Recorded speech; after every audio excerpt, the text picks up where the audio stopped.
I'd say that we can start with the event since we don't really need him for until the introductions later on. So I can start with the presentation and then we'll see if he joins. If not, we can still proceed. All right. Okay, great. So thank you everyone for joining us. Today we are going to be focusing on youth voter activism, and our event is titled Elect Your Future because it is very important that everyone votes or learns how to pre-register to vote so you can in the future. So I do have a very short presentation prepared, and I will share my screen so everyone can see that. Okay, so the things that I will be covering is how to register to vote, some voting resources that I can also drop the links to in the chat later on, why it's important to vote very locally, and also finally, we will be meeting some of the candidates that are local. So some of the requirements that you need to meet to register to vote in California is that you must be a US citizen and a resident of California. Additionally, to be able to vote, you must be 18 years old or older on election day, and you currently cannot be in state or federal prison or on parole for the conviction of a felony. Additionally, you must not currently be found to be mentally incompetent to vote by a court. You can pre-register to vote in California from 16.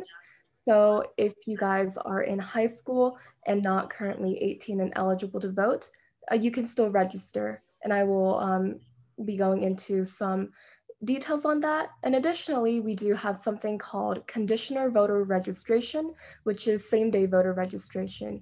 You can go to vote on election day, even if you haven't pre-registered to vote. And some resources are these reps websites.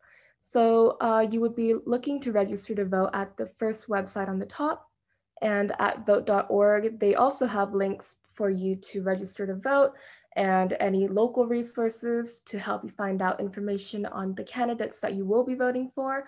And it also includes information about any measures and propositions. Additionally, because our main audience today are high school and college students, you can still vote while you are in college or if you are abroad. And a link attached at the bottom is where you can go to find out more information about that. Additionally, voting doesn't just include voting for the president. There are down ballot races, which are more local races that will be impacting your life directly, because cities and states are responsible for many of the government functions that directly impact your life. These include things like decisions made on public transit, clean energy, and affordable housing. Since today, one of our key topics is about environmentalism, I thought this quote was very applicable. It's said by Jen Tolentino, who is one of the directors at Rock the Vote. And she says, if you care about green action, you need to be involved with municipal elections. Additionally, a good portion of our local taxes goes to fund education, and local school boards have a big say in how that money gets spent. So if you've ever heard your parents complaining about how many taxes that they need to pay for, well, maybe you can change how taxes are proportioned by voting locally. Additionally, you can even vote for people like your local prosecutors and sheriffs. And local prosecutors are one of the most powerful people in the local criminal justice systems because they basically decide who goes to jail or prison and who doesn't. Additionally, they have impacts on the bail systems locally. And finally, we do have a few candidates joining us today.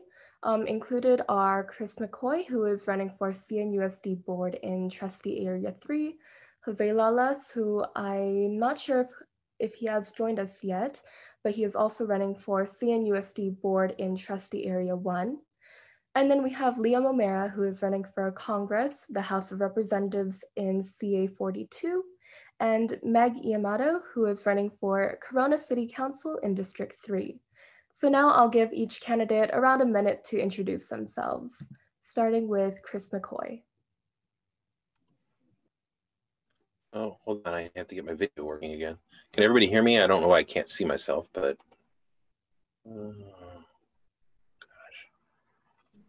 Vivian, your screen is still shared.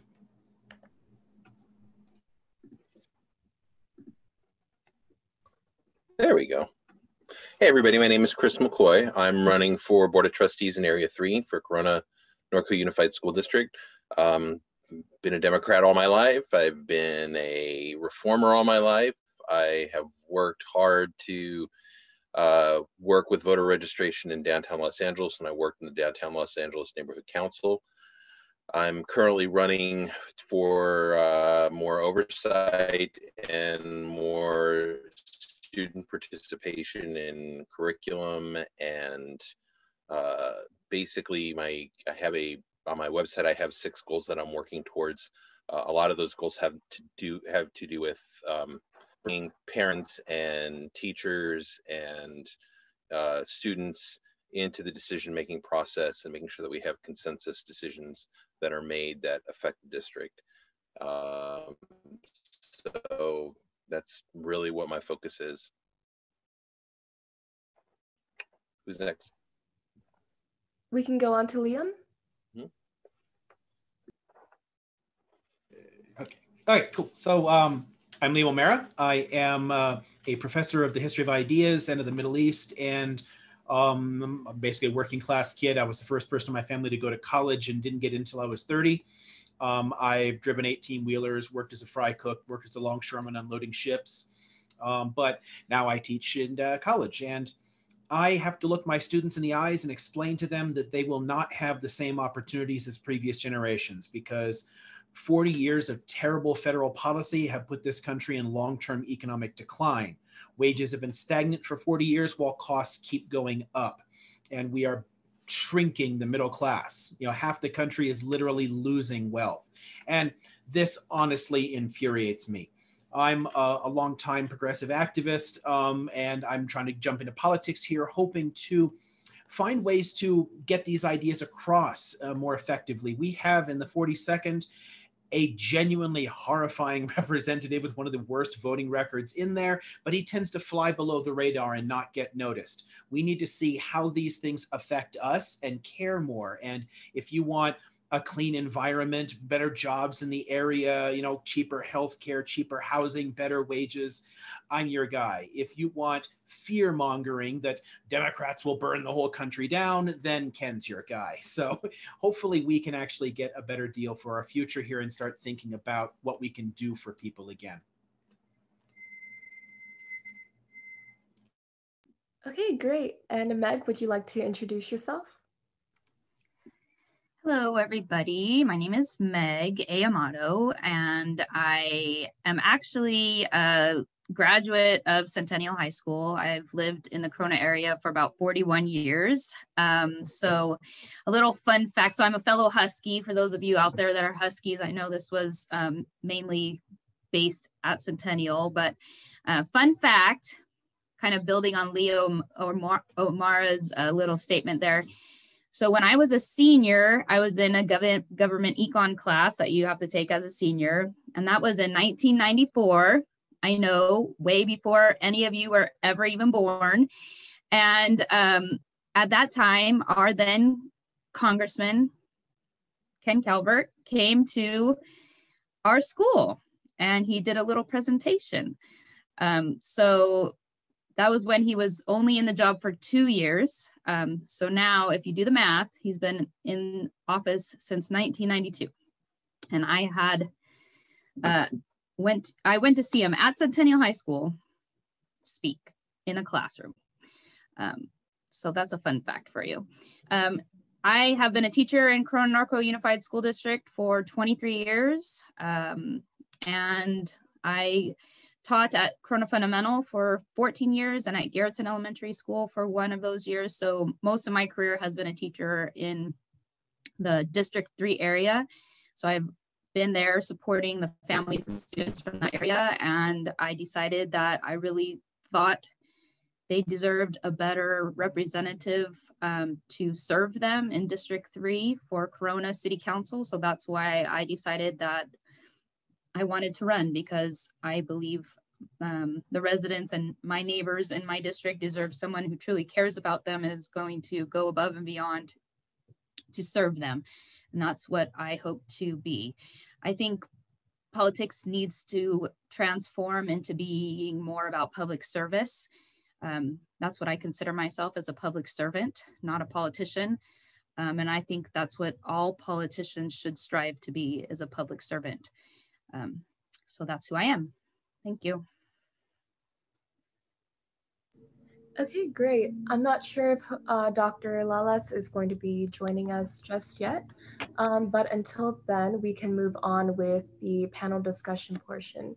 So we do have a couple of pre-submitted questions that I will be going down and asking each of the participants today. And we can just go in the same order that you introduced yourselves in. So we can go with Chris, Liam, and then Meg. And each answer should be around a minute, but no points will be deducted if you go slightly over or under, so don't worry about that.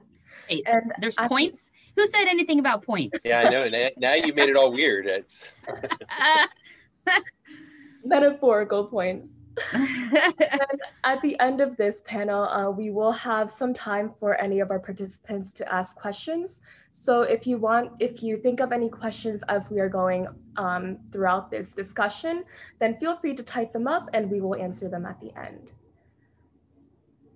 Okay. Oh, looks like Dr. Lalas is joining us right now, so we can give him a minute to connect.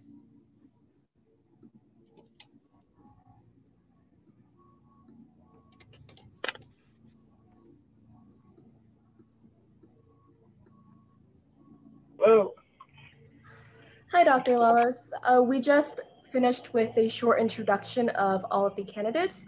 So if you would like to, you can introduce yourselves to our participants today. Right. My name is Jose Lalas. I've been a school board member for 25 years experience, which is needed more than ever at this very moment. I've been a professor of education for 31 years, first at Cal State, Dominguez Hills, and then at the University of Redlands.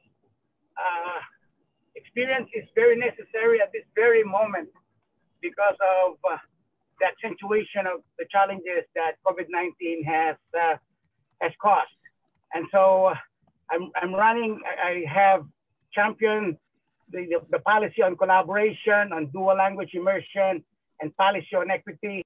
The next thing I want to do is really have a policy on digital divide.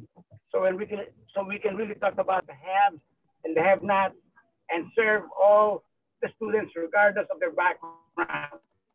So a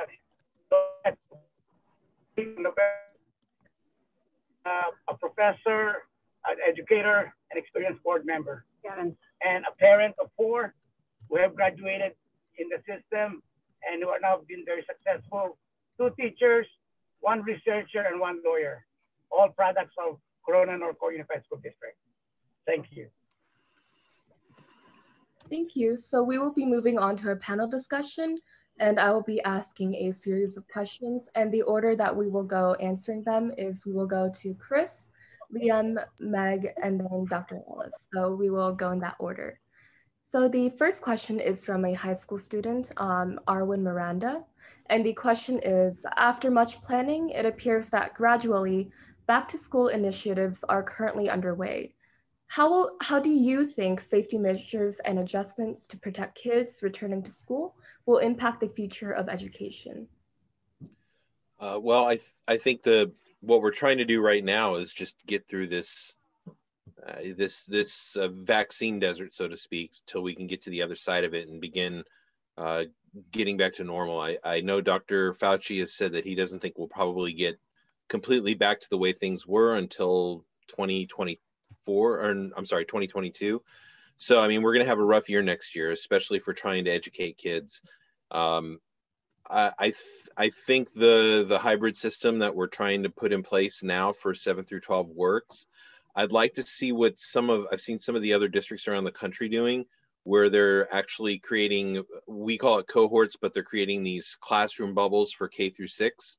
So the kids spend their time with their teacher, and if something were to happen and somebody in that class were to test positive, you're only affecting one bubble within the school, and you're not affecting the entire school, and you're not having to worry about testing an entire school. I think that's a good way to go.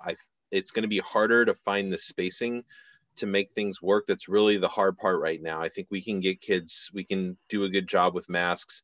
I think we can do a good job with taking their temperature every day before they get to school. I think the challenge is really going to be finding the space to where we can have a classroom that has more than 12 or 15 kids in it, which means we're going to have to stay on some type of a hybrid system where we have kids that are only attending half of the week instead of the full week, because we're going to have to split them up into cohorts and say cohort A goes the beginning of the week, cohort B goes the end of the week, or morning or afternoon like we're doing now. There's really no way around that I can see, unless the CDC changes some of their standards.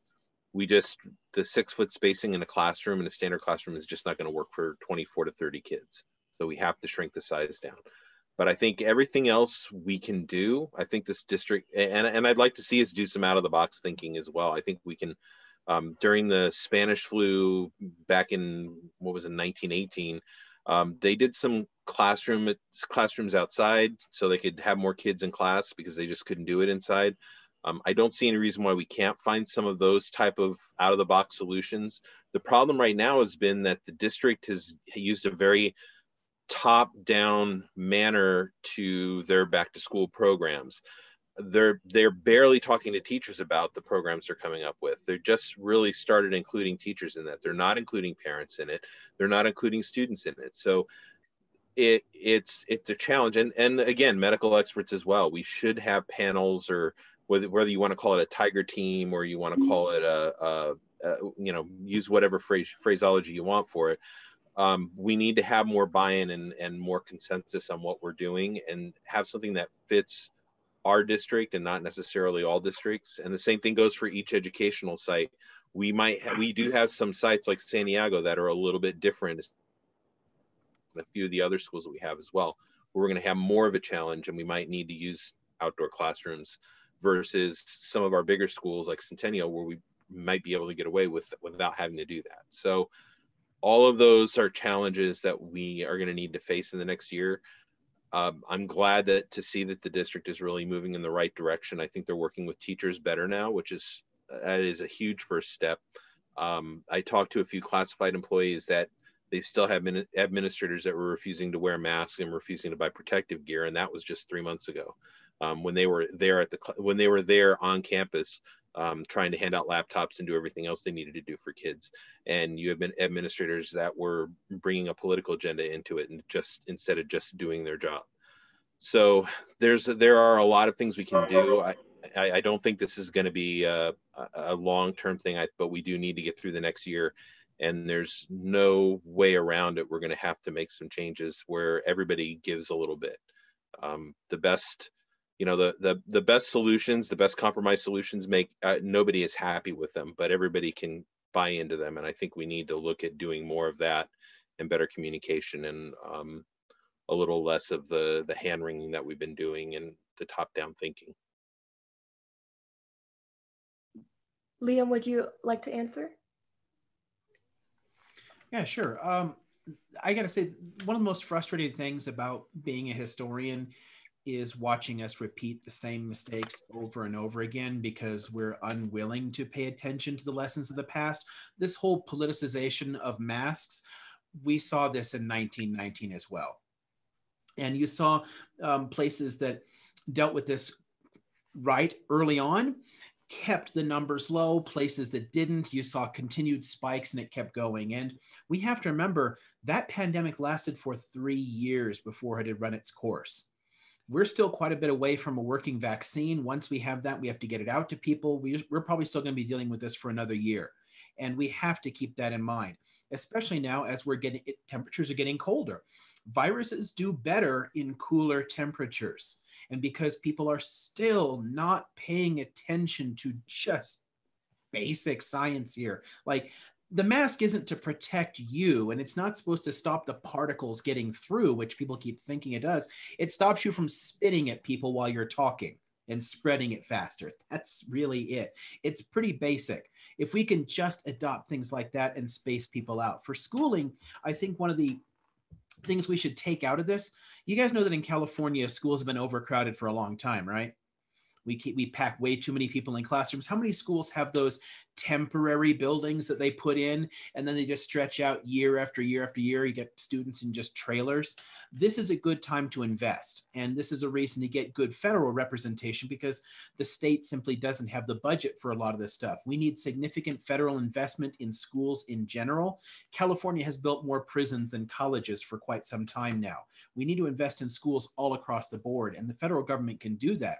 We could use this as an excuse to add on school space to have the smaller classrooms while we need them now, and have them going forward and actually have better instruction with smaller classes. And I liked Chris's point about doing some stuff outdoors. That is another lesson we really should have taken out of this. Trying to pack people in or alternate things, especially given the technical issues with trying to do a lot of education remotely, is going to be a problem. And we have to do better to make this easier for students, because this is not going to go away tomorrow. We're stuck with this for a while.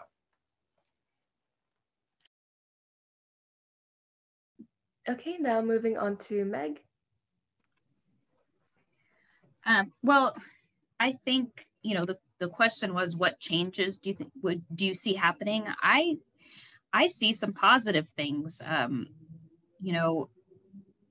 Education has kind of been stuck in the same model of educating people for a really long time. Since the one-room schoolhouse, we've kind of done basically the same thing over and over again.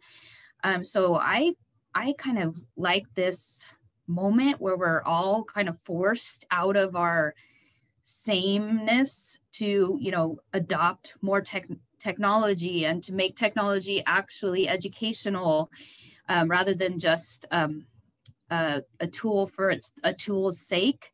So I think there's exciting things that are coming out of this.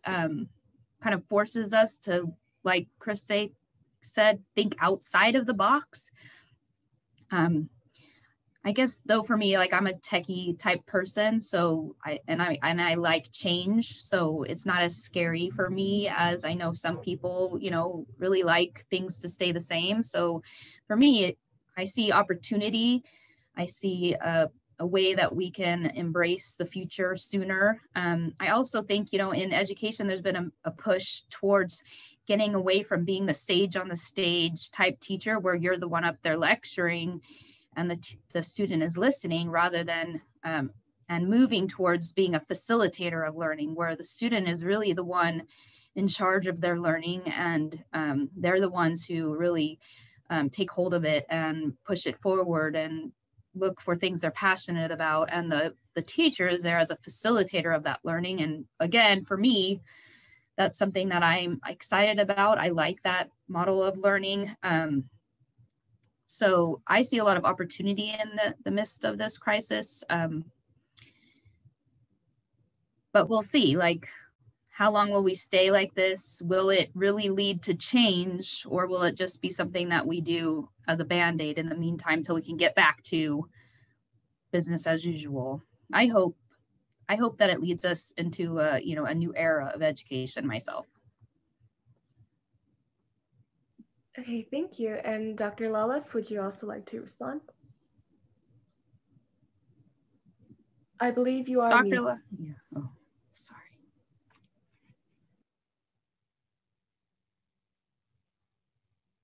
All right. Yeah. Well, first of all, we have to follow the science, right? They got to have a vaccine.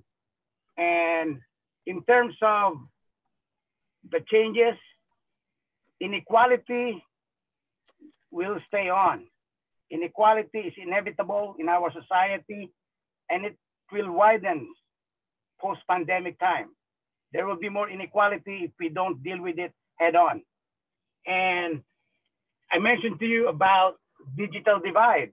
It will continue if we don't do something about it. Device for every kid, but also a strong teacher training in terms of technology. We used to view technology as optional, but because of the pandemic, it really accentuates the challenges that we have, that it doesn't need to be optional. It has to be the rule. It has to be the way of life for all of us. So we learned that. And so with all the structural problem we have in the society, I think education can really deal with it if we really think smartly about it. For example, in this pandemic world, even if we continue on with staying home, nowadays learning is happening in all living rooms. We have to realize the importance of homes. We have to value the students, what we call funds of knowledge. They all have the linguistic and cultural and social background that they bring with them and that home offers. And so in terms of teaching, remote, virtual, distance, those are things that the field of education can control. We cannot control what's going on around us, but what teachers, educators like myself can control is what we deal with kids. If it's remote, let's improve remote teaching. I've been teaching for 31 years. I'm not doing remote, but from March 13 of this year to the present, I'm doing online, and it can be done. If you really think smartly about it and become open and take a deep breath, and this can be done. I'll be telling you the truth. We should not be in this situation if my present board and the cabinet and the superintendent listened to me in March. I told them we don't need to use teaching packages. We need to commission teachers to create our own lessons, just like what other districts are doing, just like Redlands Unified School District or Fontana Unified School District. So if it's remote, then these are teacher-composed lessons. Whether the problem is we don't have in our district a really effective hold on how to do distance learning.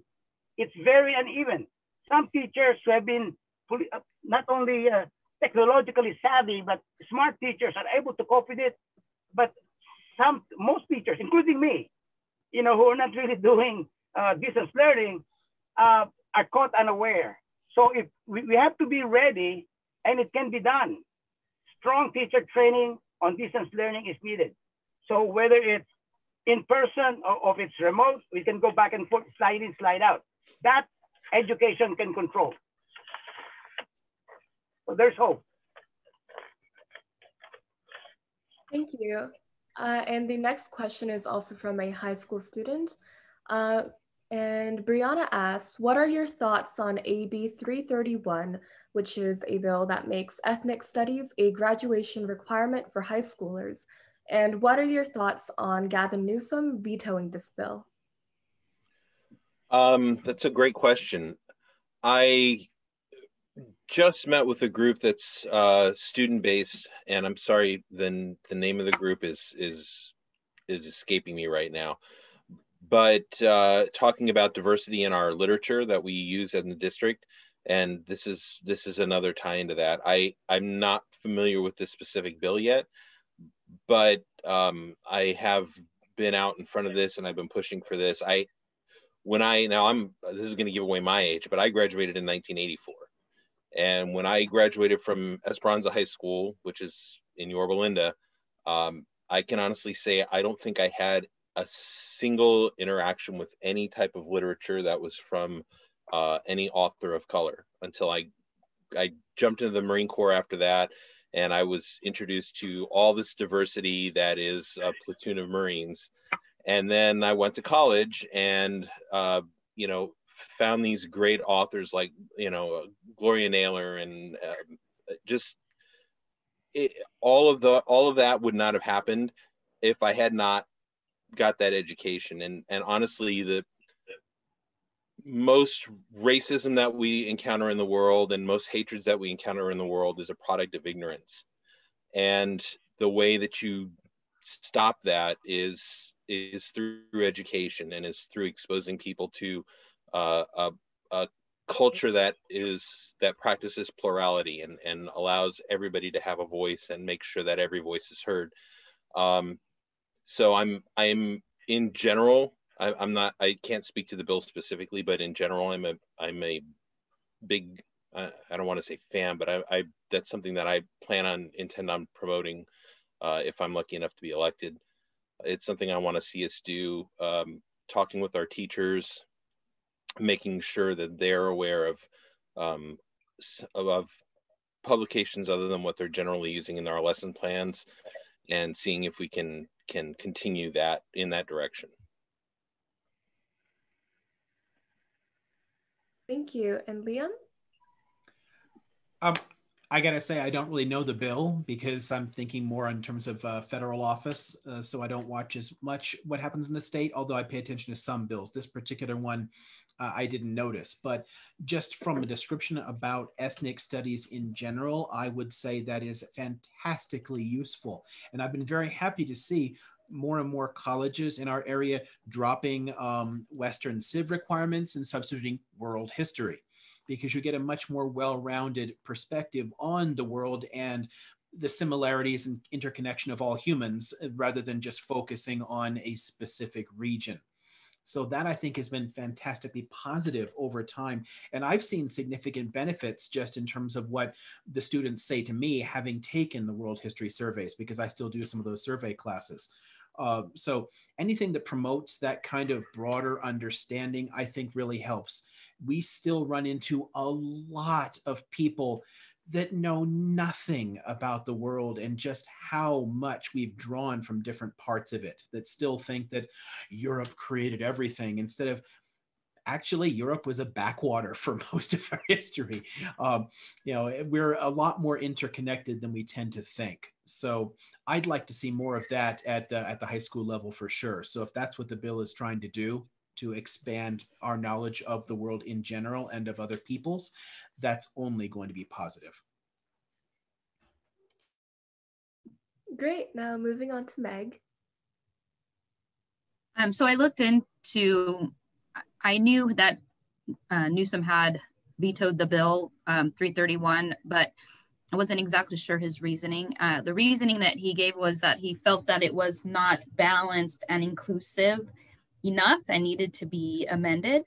I haven't seen the curriculum myself, so I am not sure what he meant by that. And he directed his staff to work with the people in charge of the curriculum to make it more balanced. So I think if he truly believed it wasn't balanced enough, that's probably a good decision. But I, like the others who have talked before me, I do also think that ethnic studies is a good thing for our country. I would like to see it more, though, like not necessarily called ethnic studies. Like, I feel like the study of American history should be inclusive of all of those, of all ethnicities and all voices. The problem and why we see the need to have ethnic studies is because a lot of the stories we tell are only from one perspective.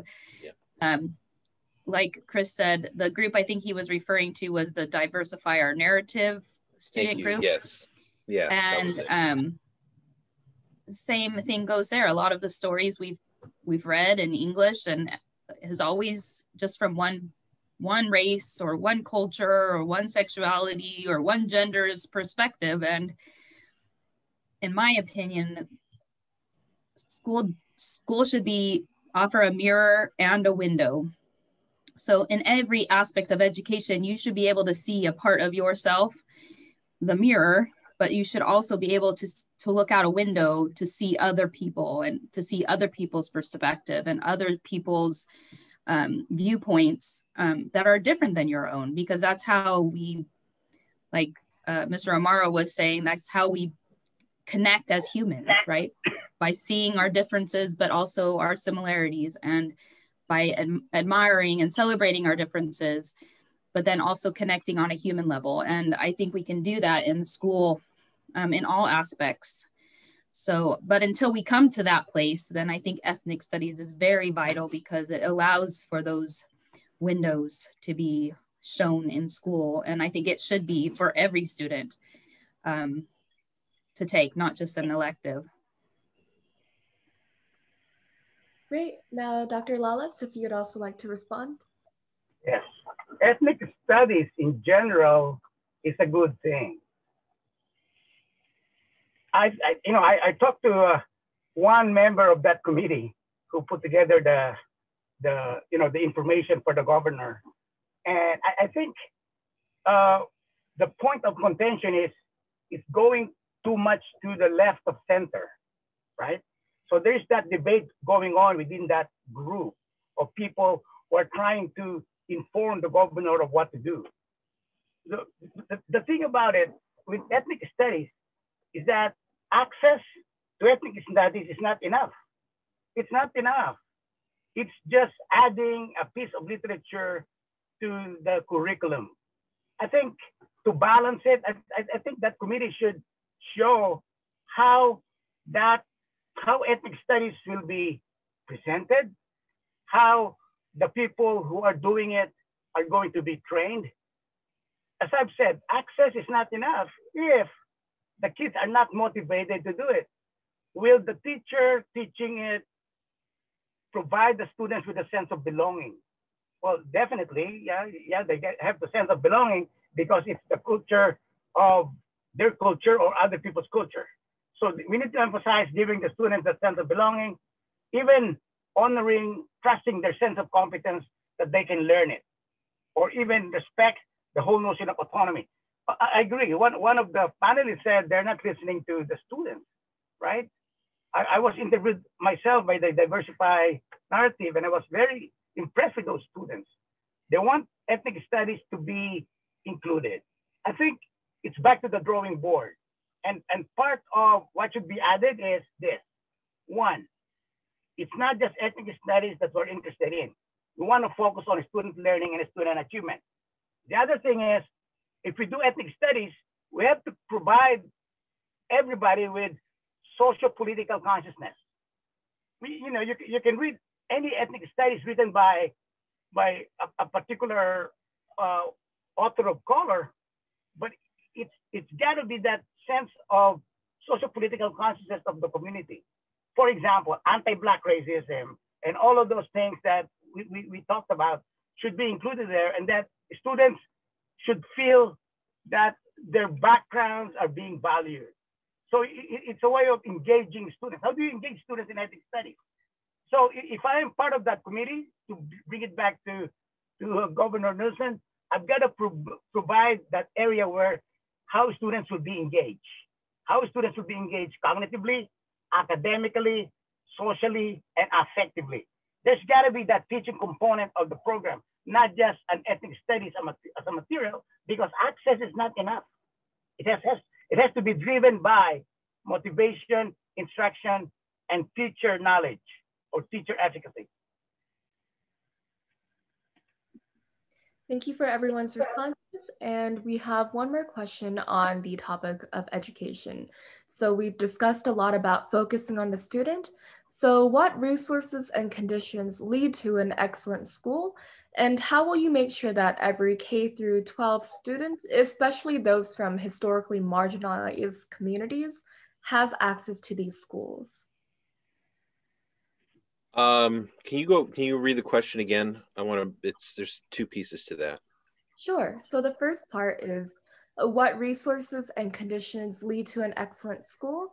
And how will you make sure that every K through 12 student, especially those from historically marginalized communities, has access to these schools? Okay, so as far as excellent schooling goes, I think the biggest is communication between parent and educator and district. I think there has to be a good communication line. And my daughter Cody, my youngest, has been in CNUSD from the time that she was in kinder. And there are schools that are excellent at it. There are teachers that are excellent at it, that communicate with parents, that the school communicates with parents, that they communicate with the kids to let them know what's going on.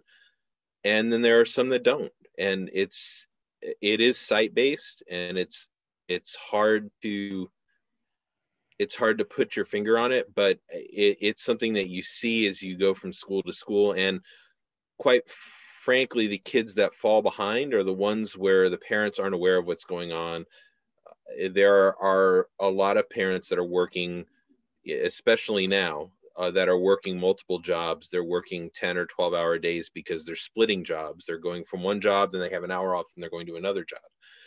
they don't necessarily have the time to sit down and make sure that their kids are doing all the work, or that their kids aren't falling behind or struggling with what they're trying to learn.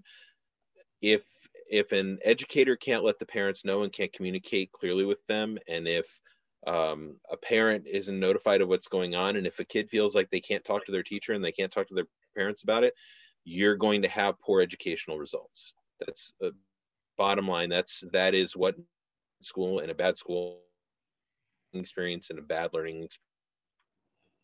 Making sure that the students don't fall behind, making sure that the students are grasping the work that's being put in front of them, and make sure they have the resources to get the work done.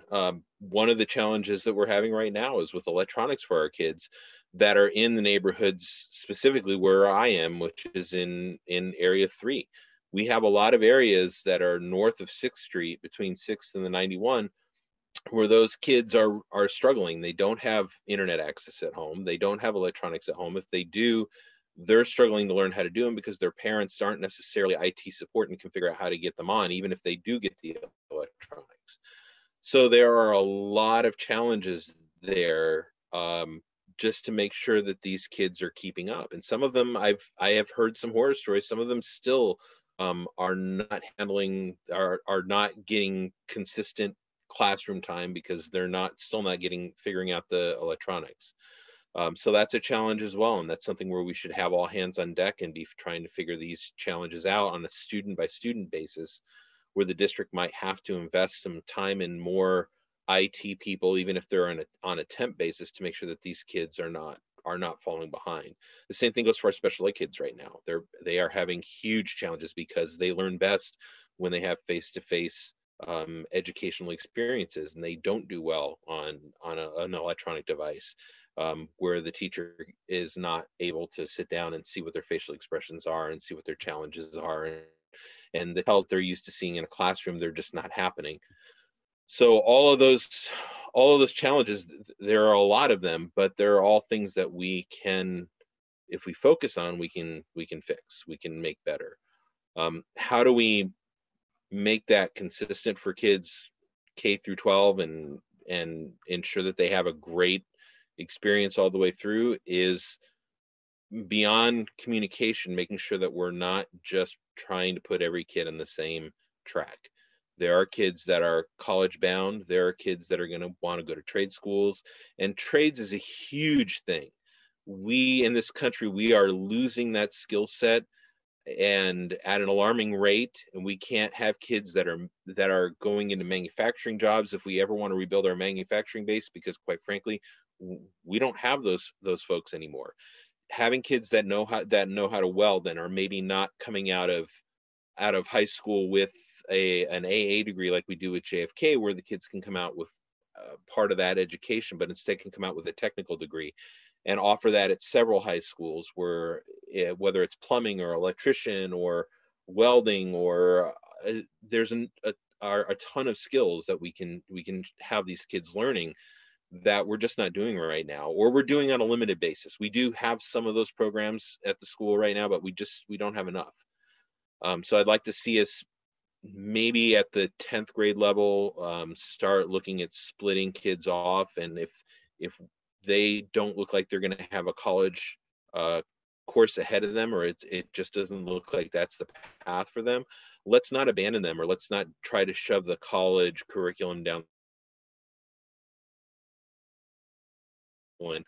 And they're going to have a great living if they do it, because there are so many of those. There's such a high need for those jobs right now. There are plumbers that are making well over $100,000 a year. You don't have to go to college to have a good living, and we need to make sure that we're providing a broad level education for all of our kids, and looking at each one as having an individual learning experience, and making sure that we're trying to tailor their education to make them adults when they turn 18, ready to turn the key as adults and pay rent and do resumes and all those things, so they can get out there and do what they need to do. Great. Now moving on to Liam. Okay, so I have a couple things I can contribute here. The single biggest one is money. insert big flashing dollar signs here. That's one of the single biggest issues we have in a lot of school districts all across this country and in California especially too. And one of the reasons you run into a problem like that is that as you know, technology comes in, productivity improves, a lot of jobs gradually, fade away. They change in terms of what's sort of required in them, and you can spend less in them and people shift into other areas. But there are a couple of areas that are never affected by that. You will always, always, always need more people in healthcare and education.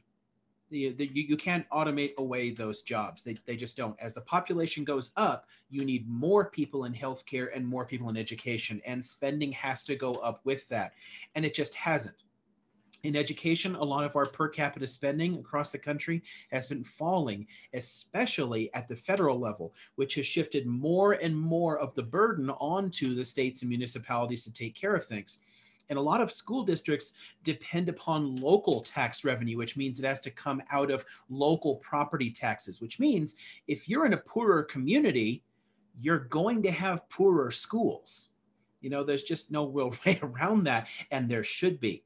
And this is where the federal government does have a responsibility to step in and help out there. The federal government doesn't have the same kind of budget constraints that state and local governments do. And in fact, the federal government pulling out of more and more of these areas is one of the single biggest reasons that taxes are so high in California. People complain about taxes all the time. It's not just in our area. A lot of people do complain about California's taxes, and California's population overall is actually slipping a bit because people are leaving the state. But it has to have the higher taxes because of the large population, since the federal government's tax policies are wrong.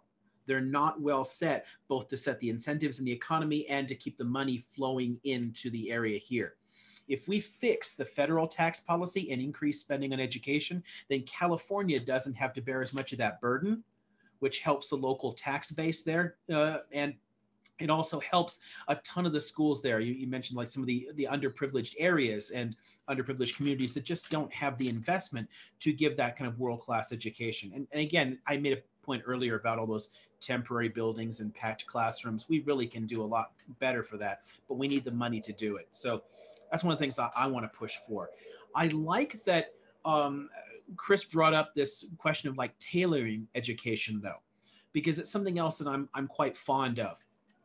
One of the things I'm running on in my platform is tuition-free public colleges and trade schools, basically expanding education to those opportunities to everyone. And you see in countries that do this, you have far lower rates of unemployment and far more productive workforces overall, as well as, happier people because you're not as stressed out about not getting a good paying job. I mean, what we should be doing in high schools is offering a wider curriculum with more opportunities to dive into different fields. Tons of different things have been being pulled out of schools. You're losing whole arts departments. You're losing all the trade schools, the wood shops and metal shop and whatnot there. These things are just disappearing.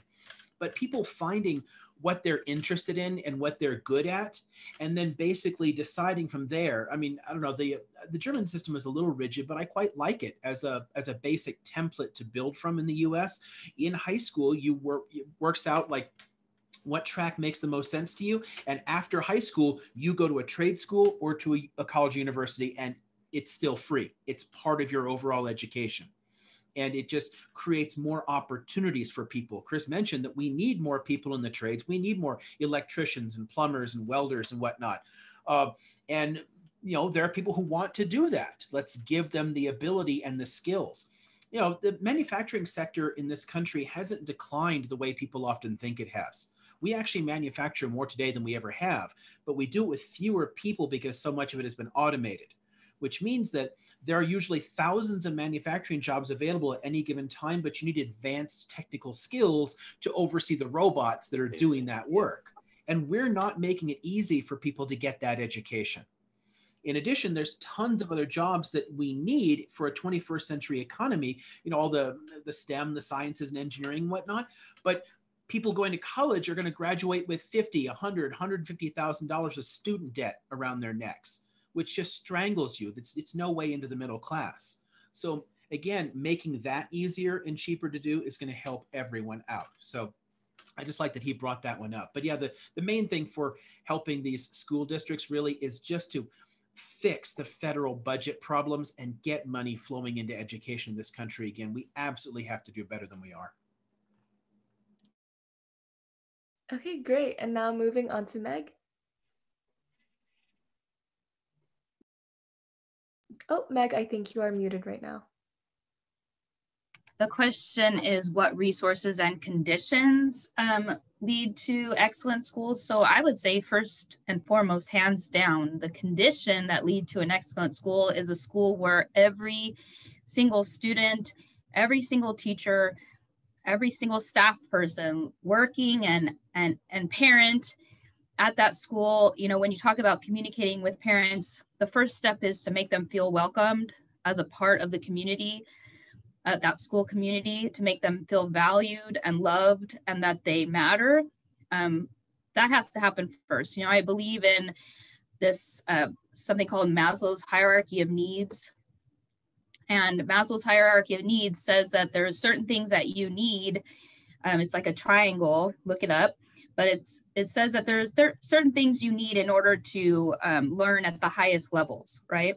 To be self-actualized. And, you know, it starts with like basic, you know, food needs and then housing. And those are all the different things that you'll need in order to get to the very top. And I believe that as an educator, like first and foremost, it has to be about establishing relationships on your campus. And so that needs to happen. That's a condition that has to be met, that every single person that walks on that campus needs to feel valued, loved, and that they matter, first off.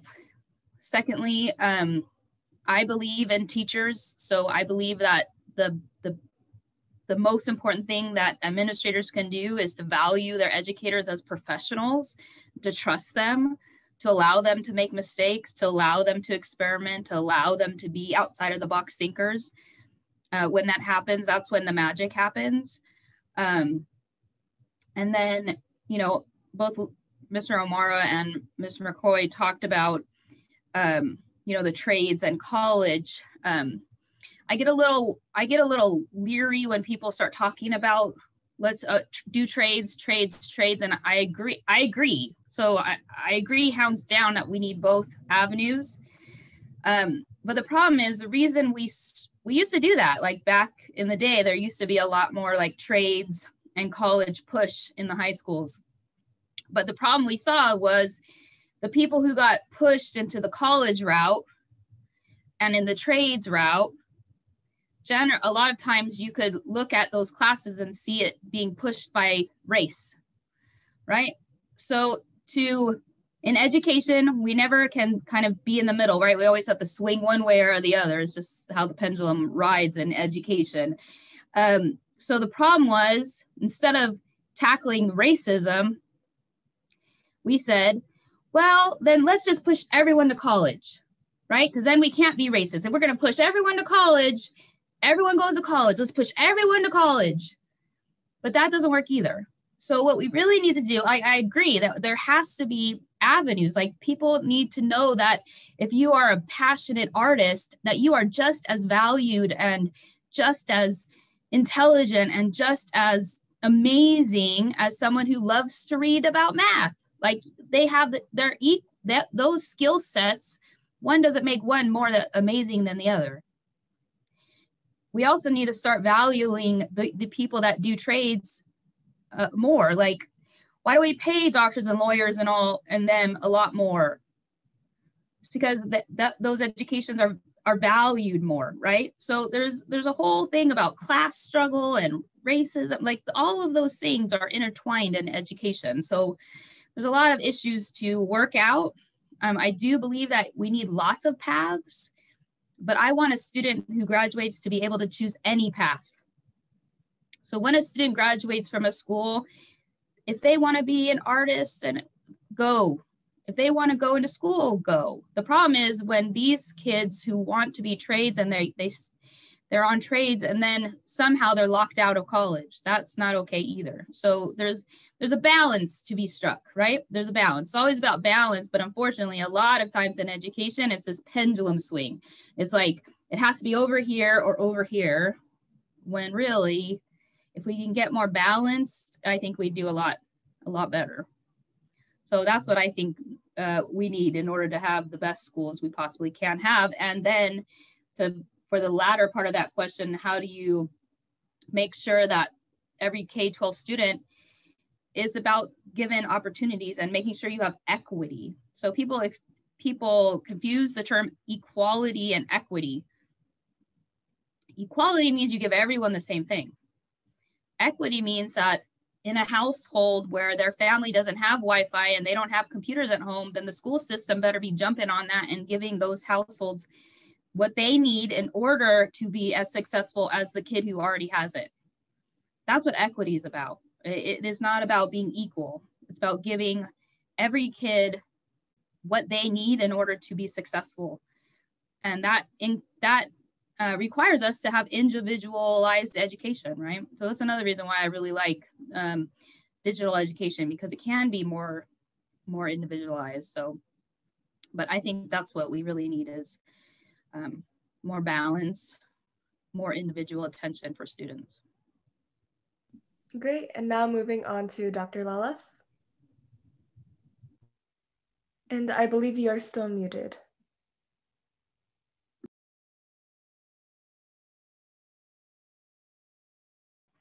Okay. Yeah, I like the ending part, the balance as well as equity. You know, when you look at okay, I'm gonna use the macro and the micro, right? When you look at the macro of the school district, it's pretty good. We have a good headquarters. We've got balanced budget. We have our parent center. We have a good CTE program for those kids who want to pursue a career. CTE, we have existing relationship among employees. We have, you know, when we open for teacher application, we have hundreds and hundreds of people wanting to come in because this district has a good reputation. Good reputation, been awarded so many, a lot of recognition, and so on. So in terms of the macro, we're good as a school district, right? The real challenge is when we go micro, when we go to the classroom. What's going on in the classroom? How do we attend to the needs of the administrators, teachers, and staff who are really, these are essential educators, essential workers.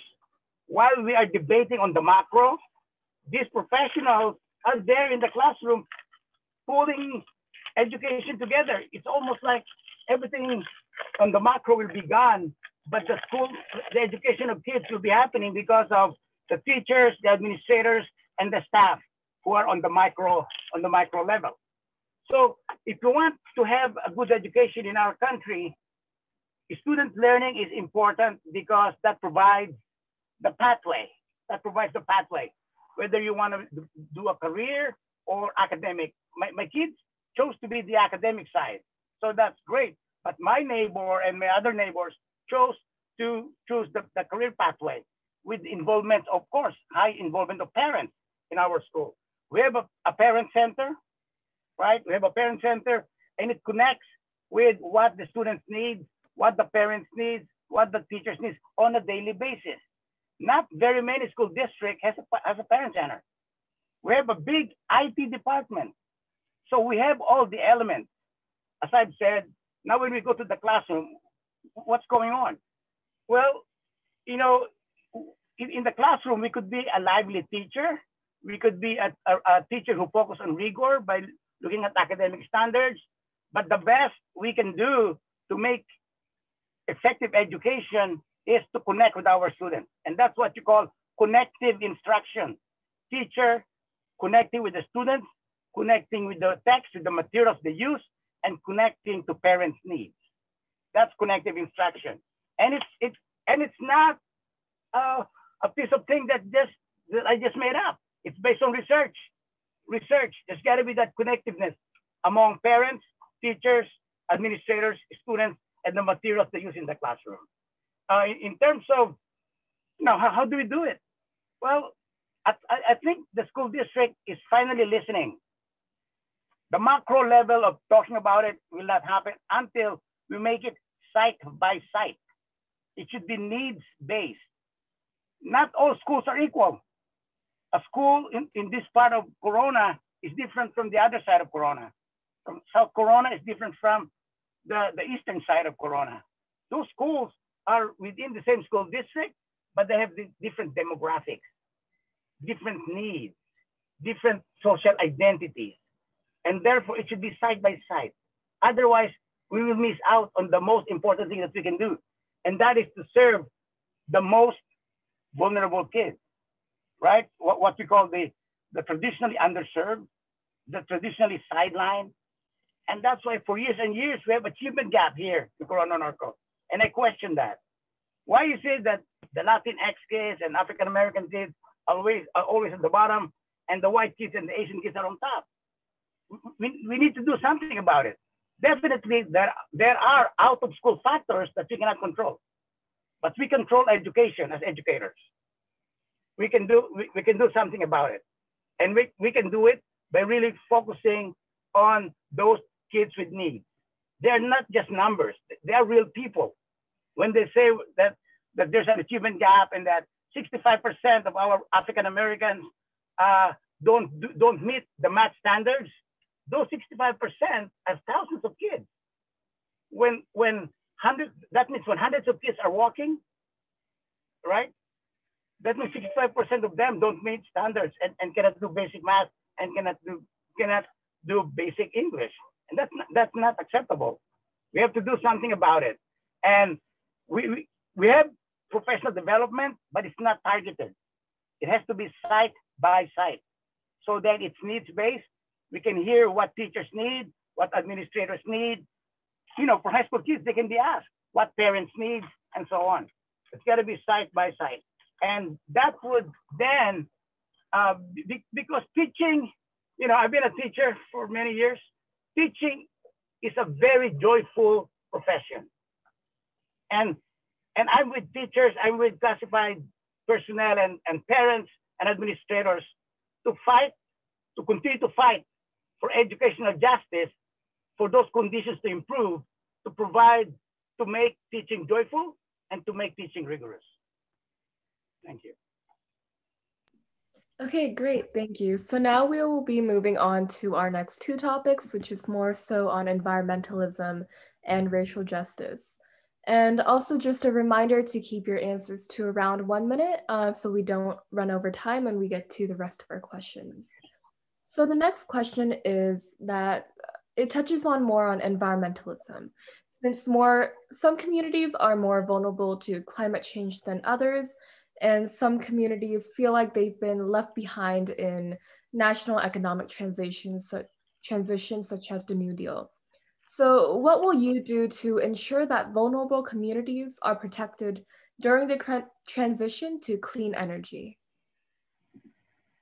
I'm not sure how that's going to apply with the school district. I think one of the biggest things that we can do is just do a better job of educating. I think there's definitely a gap between parents and students right now where our kids are learning about the effects of climate change. Everybody knows them, but the science behind them, I think that's something that we're still not doing a good enough job of expressing and explaining. It's unfortunate that in the industrialized world, this seems to be the only country that cannot seem to figure out or agree with the science that's been out there forever and a day. And I'm not sure why that is, and I'm not sure how we fix that challenge. As far as what we can do from a district perspective, I know there's money out there statewide to convert state-owned buildings and local government buildings over to not necessarily carbon neutral, but to get more solar installed and things like that. I'm not sure where the district is on that right now, but that's something that I definitely want to look into.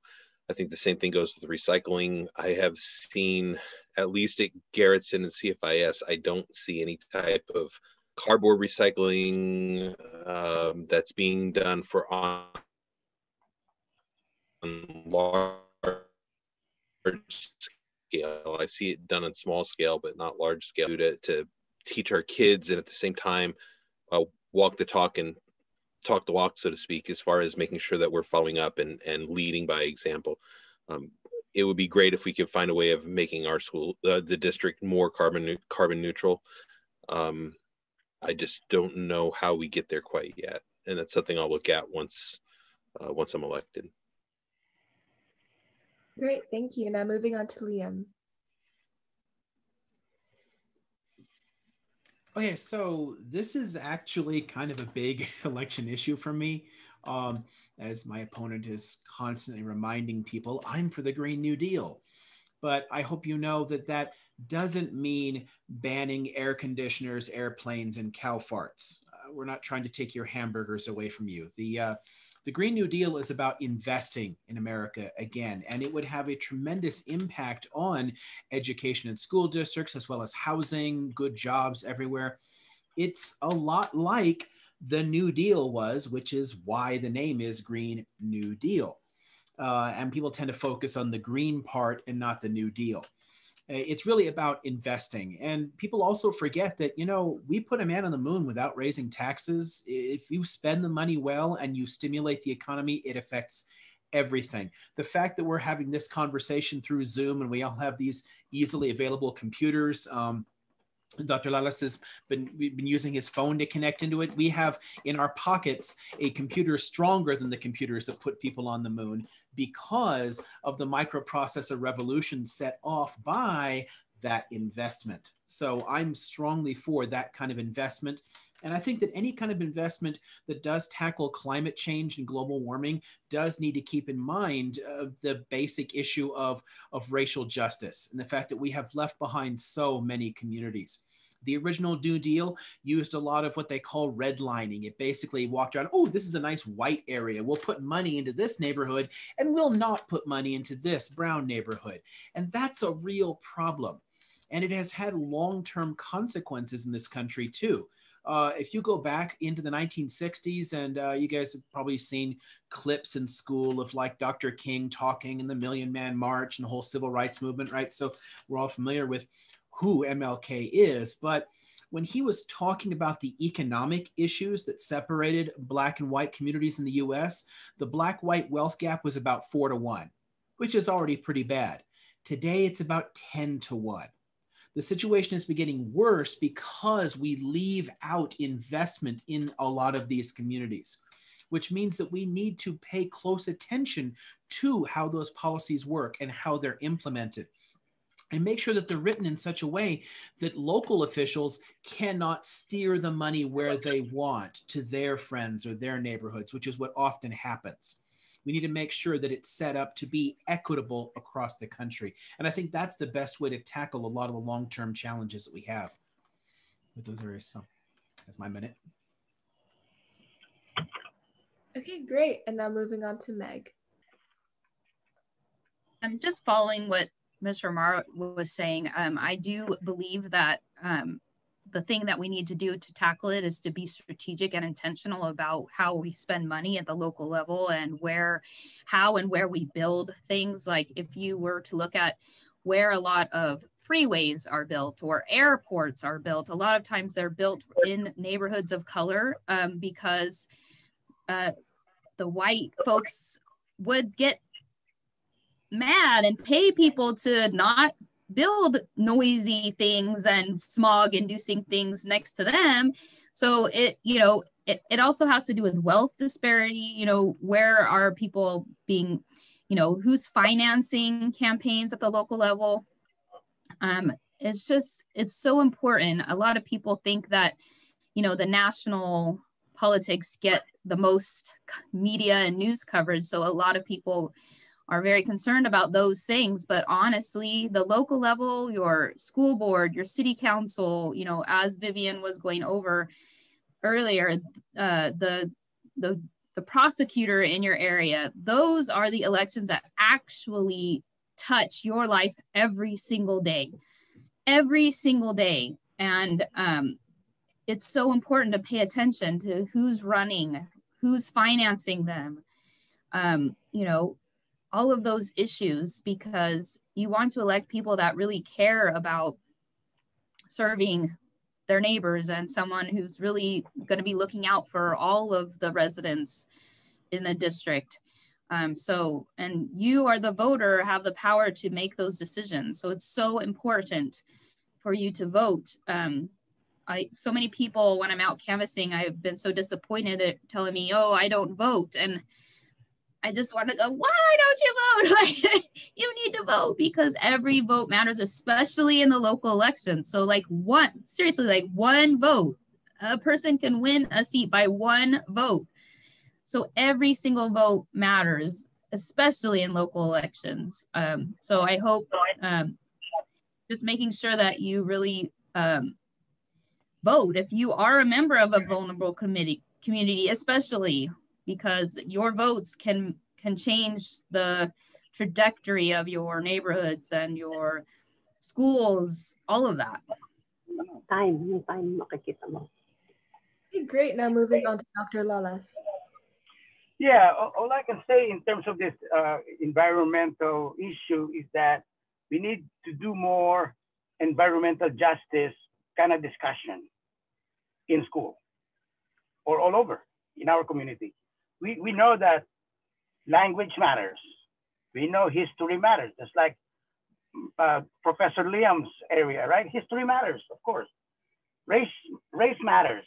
Like myself and Maggie participated in that, Enough is Enough forum or celebration, right?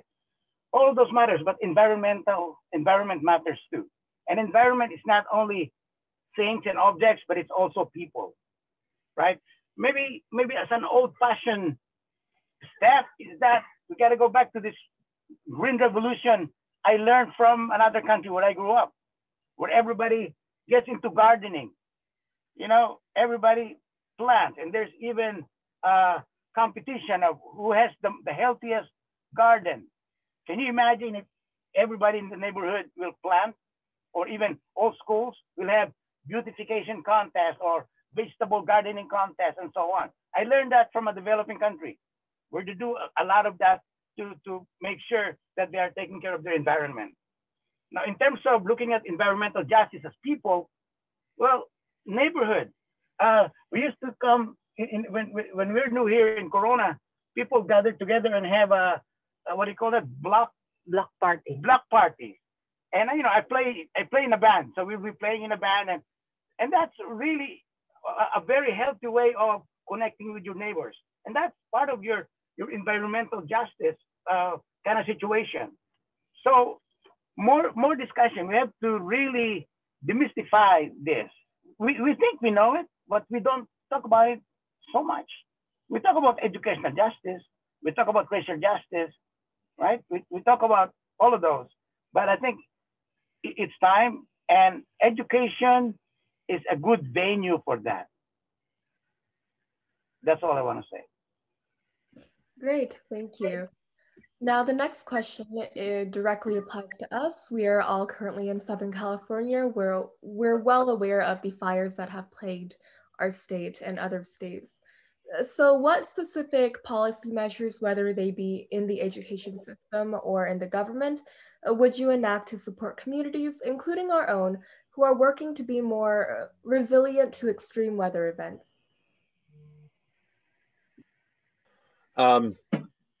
I think the biggest challenge right now is just we still have challenges with our power grid and what's happening with that. A lot of these fires are started by our power grid not working properly, being old, being antiquated. We need to make an investment there, and that's something that we need to be advocating for from the local level up.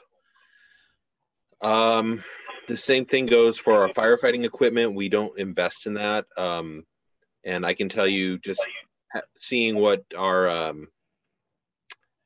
what we've done with the last few brush fires that have happened in the area, and watching our entire fire team go up to take care of them, and all of our firefighters are up there, and I know sitting here that we have a ladder truck and another truck that are sitting idle right now because They're old, they're antiquated, they're broken, and we're using them for parts for other fire trucks. So even fighting it, we're not, and we're a fairly wealthy community here in Corona. I mean, we're in a fairly decent shape financially. We're just not, we're not investing in the things we need to invest in, whether it be infrastructure, whether it be just our firefighting equipment. We're not doing it, and that affects every community. We had an issue here in the city recently where we had a rescue truck that we used to service part of the 91 freeway, and we had to do away with that. So everything is done with the ladder truck now instead of, I think it was it was a 3 or 4 that was used for the western end of the city where Green River was. Now everything has to be done with ladder truck 1 because we no longer have the budget for that. So investing in firefighting, investing in our infrastructure and our power grid and all of these pieces will help. There's not much we can really do about the drought. Again, that goes back to dealing with climate change and finding ways to educate folks so we can fight that. I think one of the frustrating things that I see us doing is I see a lot of relaxation where folks are not as disciplined as they used to be. I used to see a lot more recycling going on. I see those recycling bins in my neighborhood every Thursday, and they are empty or a third full. At our house, we rinse everything off, and if it can be recycled, it goes in the recycling bin and it's full. But there are a lot of folks that aren't doing that, and we don't have any that are encouraging them to do that. Like there were when we first started this. So it's kind of a waste to have those bins out there if folks aren't going to use them. And that adds, having those landfills out there and having that methane out there, that adds to it. That adds to our environmental challenges. So. Okay, great. Now moving on to Liam. Okay, so this is kind of a personal one for me if we're thinking of these natural disasters that keep coming in, because if you count in my grandfather's little place up in the mountains that I tend to spend my summers and winters in, no one else in the family can use it anymore, and my place down in Elsinore, I have been in the last 4 years, very closely affected by 3 different fires that all came very, very close. The one, that holy fire that came up over the Cleveland Mountains was literally a block and a half away from my place in Elsinore. And twice the little cabin's been up there. If you go back 4 years, I was actually trapped up here because I was up for the summer and a fire broke out and I couldn't actually get down to the first day of classes because if we left, you could not come back at all. They had the whole area cordoned off. It's insane. We are going to suffer a lot from these, and it's going to continue to happen. I mean, the simple fact is, because of long-term droughts in the Southwest, all the brush, all the trees, they're drier than they should be. We're just not getting enough there. And the air temperatures are higher because of climate change, which means they're a lot more likely to spark if people, drop things. And there's a lot of that. And a lot of our forest management also is kind of broken, and we just don't do enough to actually, properly maintain them, use the sort of controlled fires that would keep some of the stuff from building up and causing a bigger problem later. At the end of the day, it comes back to a consistent refrain you guys have heard from me in this little forum here. We need to invest again. You know that 85% of fire departments in this country are entirely or mostly volunteers? About 70% of firefighters in the country are volunteers, they don't get paid for it. And when we have big fires that break out in California, who do we bring out to do it? Prison labor. Here's $1 an hour to go fight a wildfire. We need actually to invest in preparing for these things since they're going to keep happening. And that means a lot more proactive, preventive measures, and it means having enough people able to deal with these things on the ground. So I want to invest a lot more in supporting our communities so that they don't have to be just grasping and wondering at the last minute, who will save us from this? Let's make sure that people have the resources available to not have the problems in the first place. Great, thank you. Now moving on to Meg. I would agree with Mr. O'Mara, building on what he said about being intentional and focusing on prevention, I think is key. I think it, again, comes down to who you elect at the local level. You need to elect people that believe in climate change, people who believe that this is going to be a continued issue, people that want to put in the resources and the funding necessary to make sure we have the tools we need to fight fire, to make sure that we have everything in place for if there's a natural disaster of any kind. And that starts with people who believe in climate change and believe that being intentional and strategic will, in the long run, save money. That's just what it comes down to. You have to elect people at the local level who believe in climate change and believe that it's important to invest. And then, you know, Liam was talking about the Green New Deal and how it is called the New Deal because it's about creating jobs. So I fully believe in the Green New Deal. I believe that our investment in our country and the infrastructure that will be needed to create a more self-sufficient and less power-driven economy will create lots of new jobs and new opportunities and spark the economy. So, you know, people talk about that environmental things a lot of times cost a lot of money, but they generate jobs and they generate the economy. So that's what I believe, and that's what the people you need to elect is people who believe that. Thank you, Meg. Now, Dr. Lalas. And I think you are on mute.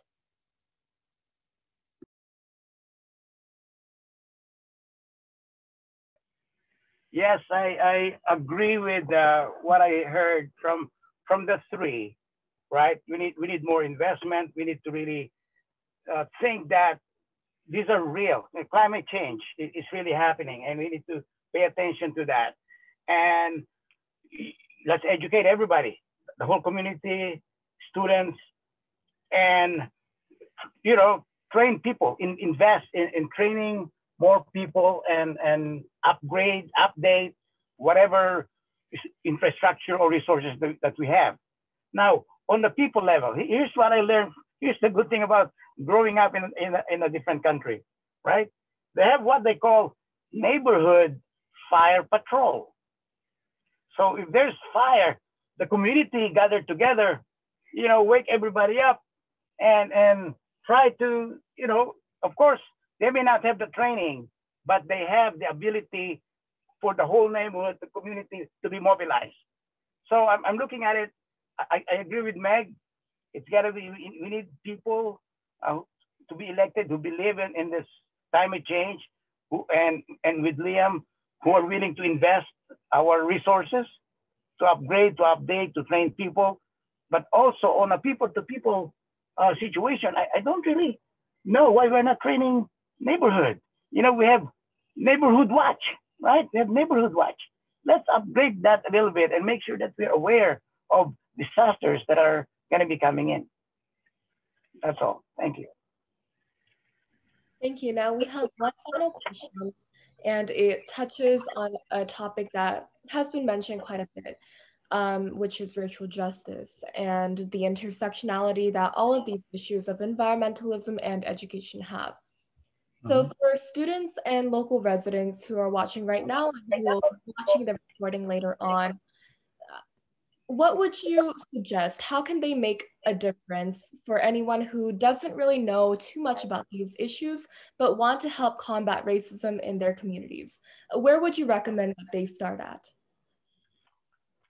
Wow, that's a big question. I mean, that's wrapping your hands around the whole thing. I mean, I think at least for me when I was younger and I really decided to be an activist and an advocate and an ally, the biggest thing is making the time to get out and participate and meet with other people.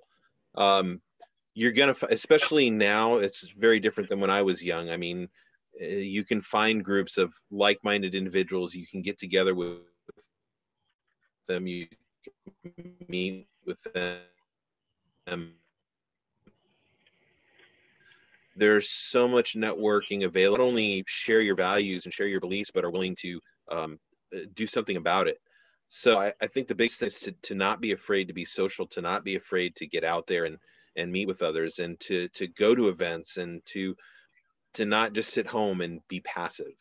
It's probably the at least in my opinion, the biggest challenge we have as a nation now is we've become extremely complacent about just showing up. Too much time is spent behind the screen. Too much time is spent, on Facebook, on TikTok, and they're great for organizing. But at the end of the day, when the rubber meets the road, you need to get out and I need to actually advocate and do things. You need to vote. You need to join a call bank. You need to go out and march with people that have similar values, that something is important to them that may not be important to you. That's at least to me, that would be where to start. Find your groups, get involved, and listen a lot too in the beginning. One of the things that I see a lot is people will join a group and then they want to do a lot of this and they want to tell everybody what they think. And the most important thing that you can do in the beginning is to listen to how it's affecting other people. Do that first, join along, see how everybody else is doing things, and then you can begin to take a leadership role if you feel that's what you want to do. And if not, just stay back and listen and let the folks that are already there and are leading do their job, and just provide them the support they need. Great, thank you. Now moving on to Liam. Okay, so this is kind of a big one. The single greatest thing that helps out with combating just racism in general is being exposed to people. And that's what Chris has already started to point to there, being involved, being around other people. And I think we need to notice and really do something about the fact that this country is actually more segregated now than it was in the 1970s. We've passed all kinds of laws to block a lot of the earlier legal paths to segregation. You can't put up a sign anymore that says whites only neighborhood, no one else is allowed. That doesn't happen, but we have a lot of de facto segregation for economic reasons that we have allowed to steadily creep up. And as our communities get more and more homogenous, then it cuts down those opportunities to interact with other people, to build sympathetic networks, and a broader sense of community overall. So I think we need to recognize that issue, that a lot of, well, there are a lot of dimensions here, but one significant and often overlooked part of the push toward racial justice is rooted in economic justice. And this is something they used to talk a lot more about. I mean, when they were pushing in the 50s and 60s, Dr. King talked about it constantly. And yet today we tend to focus on racism on its own. Like we're supposed to just magically cure racism and people are just supposed to just, learn to all love each other and that'll be that. But you don't deal with a lot of the underlying structural factors that are reinforcing it. And I think that if we do both, if we can combat in education and we can expose people to more ideas and we can encourage people to interact more, you can push back against the racism in part, but you're never going to get all of it until you deal with the underlying economic factors. And one really big problem with getting that message across to a lot of people is that somehow we've allowed the right to convince people that extending rights to others takes them away from you. That somehow you're worse off if we let other people do well. And exactly the opposite is the case. If we are to do more for minority communities in the United States, the entire society and economy improve and we're all better off. And we have to find a better way to get that idea across so we don't have people just like freaking out about this all the time. I mean, it's a big issue for me because my incumbent is running primarily on opposition to Black Lives Matter. It seems practically the only issue that he's really got flashing in people's faces. And it's unfortunate that that actually works. And we have to do better so that it doesn't. Thank you, Liam. Now, Meg. So I actually believe in a concept called cultural proficiency as a way to tackle this idea of racism. And what cultural proficiency is all about is really understanding your own actions and your own thoughts and how they can be either benefiting other cultures or trying to demolish other cultures, let's say. And so I believe the best way to tackle racism is for you to work on your own self and really understand where your unconscious biases are, and really understand your actions and your thoughts and your words and how they affect other people. You cannot, I don't think you can tackle racism until you start with that inward look first. I used to be someone that would say, oh, I don't have a racist bone in my body, or I don't have any biases against anyone, until I really started to believe in this idea of cultural proficiency and really stop every single time I do something, I say something in any way, and questioning, why did I say that? Who did I say that to? Could I have been offensive in that? Like, it's very intentional, and you have to do it all the time. Once you're at that point, another thing you can do is just educate yourself more. I love what both Mr. McCoy and Mr. Amaro were saying about, getting out in the world and listening and talking to people. I talked before about having a mirror and a window to the world, right? If you have never, met with someone, or, just listen to their experiences, their perspectives, how they grew up, the foods they eat, the dances that they dance, like all of those different things. And I wouldn't advise you to just go out and say, hey, you're of a different culture, let me be your friend. Like that's not in any way a good idea. But putting yourself in positions and being open to being in positions where you have, lots of people of different cultures and diverse areas. A lot of times we tend as humans to kind of be with right? People who think like us or act like us. And we have to kind of push ourselves to be in environments and be in places where we see and feel and experience different people and different cultures. And I think it's important to put yourself out there and be open to those experiences. So that's really important. And then when you are in those experiences, if someone does say to you, well, that was offensive, or wow, why did you say that? Or, just anything, that you actually listen and think about. A lot of times our first reaction is, God, they're so sensitive, or, oh my gosh, all I said was, or, all of these little things, but because we're not really listening. We're, again, viewing what just happened from our perspective and our lenses rather than from their lens. So it's really important to listen. I loved what Mr. McCoy said about listening. That definitely is a key to helping, dismantle racism, especially as I'm a white woman, and I know that I need to listen more than speak, and I need to be really cognizant of my biases, my unconscious biases that I have, and that honestly, I don't believe if you live in America and listen, and with all of the media and everything that we are faced with, that you cannot have in your mind just because of everything that goes on. So it's not something to feel guilty about. It's something to just recognize and be cognizant of and address very intentionally.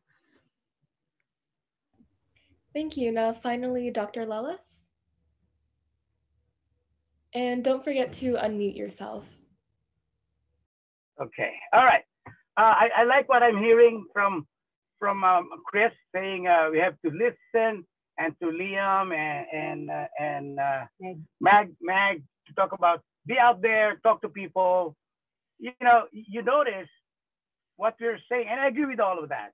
Those are unconscious, right? Or those are our common sense reaction, common sense. My question is it teachable? Can we teach people not to be racist? Can we teach people to be anti-racist? You know, and here's my answer to that. We have to realize that because we're a diverse country, inequality. Hello, can you hear me? My battery is going lower. But so inequality is inevitable in this country because we're so diverse. There's got to be inequality, and if we don't deal with those inequalities, there will be inequities, and that's why this evening we're hearing about equity, right? Because we got to look at racism as it is really a public health issue, because people get stressed out if they feel some racist slurs or microaggression or micro invalidation or micro assault. And then from a minority perspective, if you're at the receiving end of receiving those racist microaggression, you have battle fatigue because you keep fighting. You battle fatigue. That's not good. So here's my recommendation. It's teachable. All people, all kids, first of all, these are basic. You've got to learn the differences between prejudice, discrimination, and oppression. You know, all of us have prejudices, all of us, negative or positive. That's our prejudgment of people. So we always have to check ourselves, and we have to teach each other to check ourselves that we have prejudgments. Because if we value those prejudgments that we have, then we are acting on discrimination, because we are giving negative value to those prejudgments. Then the tendency is for you to discriminate. And if you discriminate and you put some regulations and rules and things that we need to follow, it becomes oppressive. All right. So it's teachable. I think we've got to start teaching our kids to talk about race. We have to start talking about teaching teachers and administrators and parents to talk about race. It's not a taboo. Let's talk about it, because race and racism in the United States is inherent. It's right here, and we have to deal with it head on. And it's teachable, and it's through the process, the power of educating all of us, so we can learn how to live together, you know, in this world. We got to be kind with each other, right? We have to be anti-racist. We have to struggle against all forms of oppression, including the intersectionality of race with gender, with disability, with preferences, and so on. So for me, we have to talk about race because it's teachable, and we have to view racism as a public health issue. So it's a very serious matter that we need to take care of. Thank you. Okay, thank you. That is the end of our pre-submitted questions. So if any of our current participants would like to submit a question, feel free to do so over the chat. Come on, Nick. The telephone's dying. Have to go inside, Ling.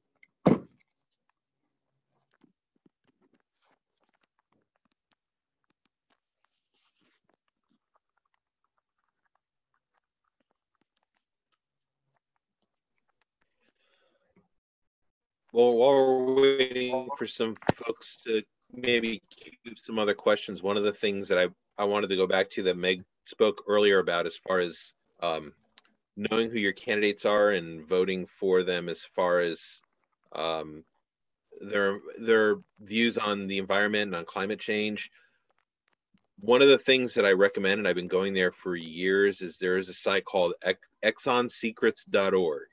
And if you want to see the chain of how money is tied together and how there is an active lobbying group that is working against, specifically in the United States, working against teaching people that climate change is real, and they work to make people believe that it's fake, that there's data out there, that there are scientists out there, that there's an opposing voice out there. Type in any one of the people that you see speaking out against it, and you will see all the money lines, who's attached to them and where it goes. It's very interesting, and you'll find that with political candidates. You'll find that with people that are your talking heads on news shows. It's all tied together, and it is very interesting. And it's one of the reasons why we have such a huge challenge in this country with climate change.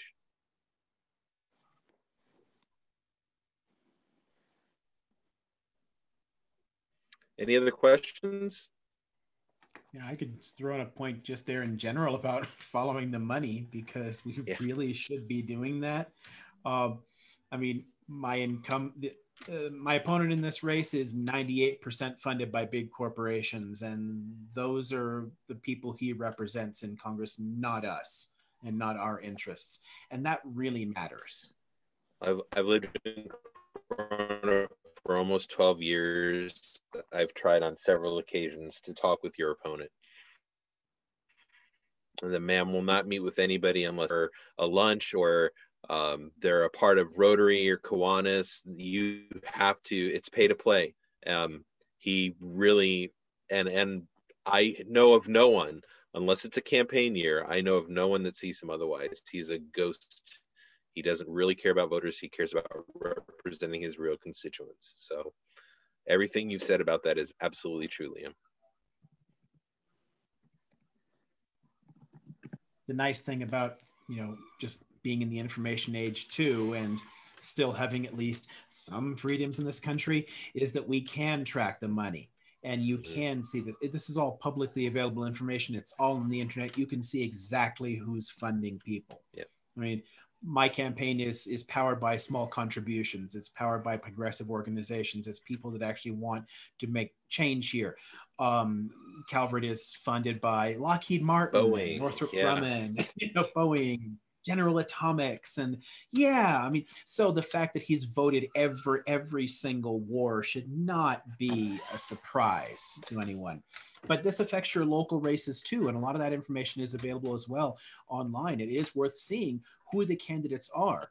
And oftentimes you'll get people running for local office and they'll be awash in corporate cash. They can put their signs up everywhere and they're going to win anyway. I mean, in a lot of cities in our area, you'll have populations that are majority Democratic, like Lake Elsinore and Corona, and the city councils are almost entirely Republican because they are drowning in corporate cash. And I think we as voters should pay a little more attention to that.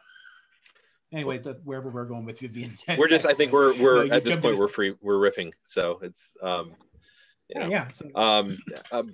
always point to the same thing with Calvert, that I remember when I was young, how Prado Dam was painted up and it always looked nice. And it was somewhat patriotic, but it was nice to have the decoration on there and it was familiar.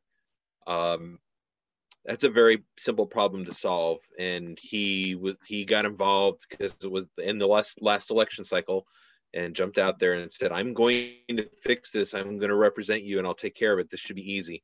And you see the dam right now. It's the painting has got even worse. There's graffiti on it and it's just falling apart. And that was something that was such an easy fix. And he didn't do it because he has no interest. And there was broad support for that. So it's not like it would have got him votes, and he couldn't even pull that off.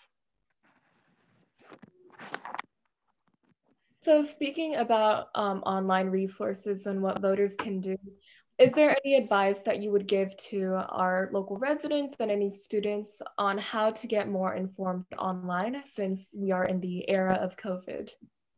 So if I can speak on this, not from actually all around. If you are a student and you are going to CNUSD and you are going to stay in the Corona area, you should go to the city website. There are 2 city council meetings every single month. You can go and look at the agenda. You can open the agenda up, and this is where, at whatever city you live in for the rest of your life, the biggest changes you can make are going to be at the local level, are going to be your city level. Your city council people will talk to you. Your city council people will listen to you. And once you learn how that sausage is made, you can make huge changes in your local community. But it all starts with reading that agenda for the meeting and reading the things on there that they're going to do. Each agenda item is something that they're going to spend money on, or something they're going to review, or something they're going to approve, or an ordinance they're going to change. And if you click on the links, it will even take you to the supporting documents that will tell you all the work that the staff did, and it will tell you exactly what went into that decision and why it is the way it is. It allows you to go to the council meetings. It allows you to talk to your council persons. You can fill out a comment card and go up there and sit and stand at the podium and tell them, I like this, I don't like this. They love hearing from the public, sometimes not so much depending on the person, but they really do want to hear from the public. They really do want input, and you can make a huge difference. But it all starts with the agenda for every city council meeting. If you only read that, you don't not even go to the meetings, just send an email. If you only read that, you will be an active citizen in your community, guaranteed. I can't recommend anything more than doing that. It shows you how the business of your city happens and what they do. Also, your school board. If you're a student, especially high school students, I know Dr. Lalas there's been lots of students who have come to the school board meetings to speak on issues that are happening at their school. And I can tell you, it's one thing to have adults come up to tell you about a problem, but when a student comes up and is passionate about an issue, or, you know, even something that they love, you know, definitely, you know, a lot of times when people are a lot more willing to speak up when they're angry about something, right? But it's just as important to tell your city officials and your school board members when things are going well, right? Because if things are going well and they don't know about it, they might, you know, cut that thing or change it or something. So, you know, but nothing gets the school board or city council more active, I'd say, than when students come and talk. And not when it's just, you know, we all can tell when it's part of a government or a history project, right? Or your language arts teacher gave you a public speaking assignment because about 20 of you come and speak at the same time. That's definitely not as impactful as someone who legitimately has a concern, or a student who really wants to make a difference. Those you could always tell those. So it's really important. Agreed. Yeah, I think one fun thing that we can do here in the age of COVID, where we're all sort of interacting through the internet for everything anyway, is look up in advance what the races are that are actually happening in your area. And things like Ballotpedia are pretty good at that. They'll lay out who the candidates are and going into any primary or general election. And primaries are actually extremely important. If you want better candidates in the actual elections, that's how we get them. And most people don't participate. But from there, look up the candidates, like go and see what they're doing. Because people do put things up all over the internet now. Everyone has social media accounts. People have YouTube accounts. They have all kinds of stuff out there. They're resources. And you can get a sense of who the people are by what they put out. You know, and it doesn't take much to look into and see who these candidates really are by the material that they're putting out there for you, the way that they're presenting themselves. And for a lot of people, it really is a lot easier to get a sense of who the authentic candidates are, who actually is speaking for your community, who actually cares about your community and is showing up to do things. Yeah, I